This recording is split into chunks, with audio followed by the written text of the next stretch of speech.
আসসালামু আলাইকুম দর্শকবৃন্দরা, কেমন আছেন? আশা করি সবাই ভালো আছেন। চমৎকার একটি ভিডিও নিয়ে চলে আসলাম আপনাদের মাঝে। তো রমজান মাস চলছে, আজকে হচ্ছে 6 রমজান। তো দেখতে পাচ্ছেন স্ক্রিনে বাজরি পাখি, সাথে কিছু বাচ্চা আছে। মাশাআল্লাহ, এটি হচ্ছে নতুন একজোড়া বাজরি পাখি ছিল। সেগুলো 5টা বাচ্চা দিয়েছে, 5টা ডিম পেড়েছিল, 5টায় বাচ্চা ফুটেছে। তো জমজমাট হচ্ছে এই বাজরি পাখির ব্রিডিং প্রোগ্রেসটা। তো বাচ্চাগুলো দেখতে পাচ্ছেন মাশাআল্লাহ এখন বড় হয়ে গেছে। বয়স কিন্তু আছে 7 থেকে 10 দিনের মধ্যে, 7 থেকে 10 দিনের মধ্যে এইগুলোর বয়সগুলো। তো তার আগে বলে দিই যে বাজরি পাখি পালন, বাজরি পাখি বর্তমানে যে বাজরি পাখির দামটা একটু কমে গেলেও খাবারের দামটা বেড়ে যাওয়ার কারণে বাজরি পাখির দামটা কমে গেছে। কিন্তু কমে গেলেও কিন্তু বাজরি পাখিতে কোনো লস নেই। আপনারা চাইলে ইনশাল্লাহ বাজরি পাখি পেলে লাভবান হতে পারেন। তো একজোড়া বাজরি পাখি থেকে বছরে প্রায় 25 থেকে 30টা কিন্তু বাচ্চা নেওয়া সম্ভব। 25টা থেকে 30টা বাচ্চা নেওয়া সম্ভব। তো 25টা 30টা বাচ্চা নেওয়া সম্ভব বলছি এই কারণে যে বছরে কম হলে বাজরি পাখি থেকে 6বার ব্রিড নেওয়া যায়। 6বার ব্রিড নেওয়া যায়। এই 6বার প্রতিবার 5টা করে বাচ্চা দিলে 5 6 30টা বাচ্চা অবশ্যই আপনার একজোড়া বাজরি পাখি থেকে পেয়ে যাবেন, যার বাজার মূল্য 200 টাকা করে পিচ হলেও 30টা বাচ্চা হলো 6,000 টাকা। 6,000 টাকা কিন্তু একজোড়া বাজরি পেছনে সারা বছরে আপনার খরচও হবে না। তো এই জন্য বললাম যে বাজরি পাখি পালন কিন্তু লাভজনক। তো আমরা যারা বাজরি পাখি পালন করি তারা অবশ্যই জানি বাজরি থেকে কেমন লাভবান করা যায়, লাভবান হওয়া যায়। তো বাজরি পাখি অল্প জায়গায় বেশি পরিমাণ পালন করা যায়, প্লাস ভালো বাচ্চা দেয়।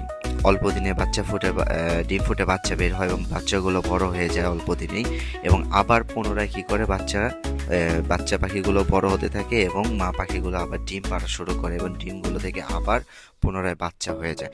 তো বাজরি পাখি পালন করে কিন্তু লাভবান হওয়া সম্ভব। তো বাজরি পাখির তেমন কোনো রোগ বালাই হয় না, তেমন কোনো স্পেশাল খাবারও দিতে হয় না। তো আমরা নর্মাল খাবারের মধ্যে রেখেও কিন্তু বাজরি পাখি লালন পালন করতে পারি। এছাড়া অনেকেই আমরা সফট ফুড হিসেবে নানা ধরনের খাবার দিয়ে থাকি। তো সফট ফুড আমরা বাচ্চা যদি ভালো বাচ্চা পেতে চাই তাহলে অবশ্যই কিন্তু সফট ফুড দিতে হবে।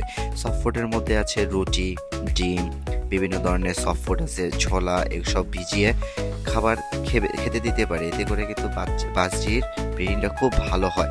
এছাড়া যে পাখিদের যদি আমরা নিয়মিত ওষুধ দিয়ে থাকি, যদি ইসেল, মাল্টিভিটামিন এসব দিয়ে থাকি তাহলে কিন্তু ভালোই ব্রিড হতে পারে। তো দেখতে পাচ্ছেন এক জোড়া পাখি। তো নর্মাল ক্লাসিক্যাল জোড়া, দুইটা 2 কালারের, মেল 1 কালার, ফিমেল 1 কালার দেখতে পাচ্ছেন। তো ক্লাসিক্যাল নর্মাল জোড়াগুলো কিন্তু ভালো ডিম বাচ্চা করে। তো দেখতে পাচ্ছেন বাচ্চাগুলো মাশাআল্লাহ ভালো বড় হয়ে গেছে। ফিমেলটা ভিতরে খাওয়াচ্ছে, 5টা বাচ্চাই আছে। তো আমরা বাজরি পাখি যখন পালি, বাজরি পাখি কিন্তু একটা ছোট্ট খাঁচা হলে পালা যায়। তো একটা 12x18 যে খাঁচাগুলো আছে বর্তমান বাজারে 220 থেকে 250 টাকা পর্যন্ত বিক্রি হয়। একটি খাঁচার মধ্যে কিন্তু আমরা এক জোড়া বাজরি পাখি পালতে পারি। এছাড়া পাখি থেকে যে বাচ্চাগুলো হয়, যতগুলোই বাচ্চা হয় সবগুলো বাচ্চা কিন্তু আমরা এই খাঁচার মধ্যে, একটা খাঁচার মধ্যেই রাখতে পারি। তো অল্প জায়গায় অল্প খরচে বাজরি পাখি পালন করা যায় বলে বাজরি পাখি পালনটা খুবই লাভজনক। অনেকেই আমরা কলোনি আকারে পেলে থাকি, আমিও নিজেও কলোনি আকারে পেলেছি। কলোনি আকারে পেলে বাজরি পালন করলে তাহলে দেখা যায় যে সময় অনেকটা কম লাগে, যে খাবার দিতে হয় না সবাইকে আলাদা আলাদা করে, একসাথে সবগুলোকে খাবার দিলে হয়ে যায়। তো দেখতে পাচ্ছেন জোড়াটা মাশাআল্লাহ খুবই চমৎকার জোড়াটা। ফিমেলটা বসে আছে, মনে হচ্ছে যে নতুন করে আবার ডিম পেড়ে তা দিচ্ছে, কিন্তু না, নতুন করে ডিম পারেনি। বাচ্চাগুলোকে খাওয়াচ্ছে আরাম করে বসে, তারপর বাচ্চাগুলোকে খাওয়াচ্ছে। বাচ্চাগুলোর কালার কিন্তু মাশাআল্লাহ খুবই চমৎকার হয়েছে। হলুদ এসেছে, সবুজ এসেছে, ব্লু এসেছে। তো খুবই চমৎকার হচ্ছে বাচ্চাগুলো। তো এই বাচ্চাগুলো কিন্তু আমি পেয়েছি আমার প্রথম ব্রিড থেকে। এই ফিমেলটা কিন্তু এক ধরা পাওয়া পাখি, প্রকৃতি থেকে পাওয়া পাখি, এবং এর সাথে মেলটাকে আমরা কিনে জোড়া দেওয়ার পরে ডিম পারে এবং ডিম থেকে বাচ্চা ফুটে বের হয়েছে। আলহামদুলিল্লাহ প্রথম ব্রিডে 5টা ডিম পেরেছিল, এখন 5টা ডিম থেকে কিন্তু বাচ্চা আমরা দেখতে পাচ্ছি। এই মেলটা আমি হাট থেকে কিনে এনেছিলাম। তো কেমন লাগছে এই ব্রিডিংগুলো আপনাদের অবশ্যই জানাবেন। আপনাদের বাসায় যারা 1 জোড়া 2 জোড়া করে পাখি পালন করছেন তাদের বাসার রিভিউটা আমাদের জানাবেন, যে আপনার বাসায় পালন করা 1 জোড়া 2 জোড়া পাখিগুলো কি ব্রিড করছে নাকি। অবশ্যই ব্রিড করলে আমাকে জানাবেন, খুশি হব। তো এমন চমৎকার পাখিগুলো ইনশাল্লাহ আমার কাছে যেহেতু জায়গা স্বল্পতা তাই পালি না পাখি এখন। তো 1 জোড়া পাখি একটা ছিল তাই নিজেদের কাছে রেখেছিলাম।